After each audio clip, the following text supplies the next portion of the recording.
Kung naghahanap ka ng pwede mong paglagyan na investment, pwede ka magsimula sa Kaiser kasi ito yung tinatawag natin na level 1 investing. Tatlo na yung meron ka. Meron ka ditong investment, meron ka ditong healthcare na long term din, and of course may protection ka or life insurance. Tatlo na agad ang meron ka. And mag-sample tayo dito yung Kaiser Spot Cash or one-time payment na Plan K75. Ito yung ang total na investment mo nasa 276,900 lang. And ang projection nito after 20 years ay 985,655. And ang Kaiser, after 20 years, may option ka na hindi mo pa kunin kapag hindi mo pa kinuha yung fund mo. Patuloy itong mag-grow sa investment at meron ka pa ring healthcare.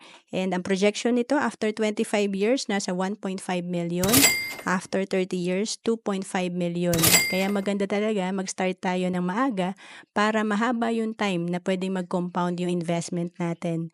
At itong sinabi natin na plan na 276,000 plus ay pwede sa edad 10 to 60 years old. And kung mas bata ka pa, pwede ka pa dun sa mas mababang plan. To know more about Kaiser, message mo lang ako sa FB, Roan Salis Capistrano.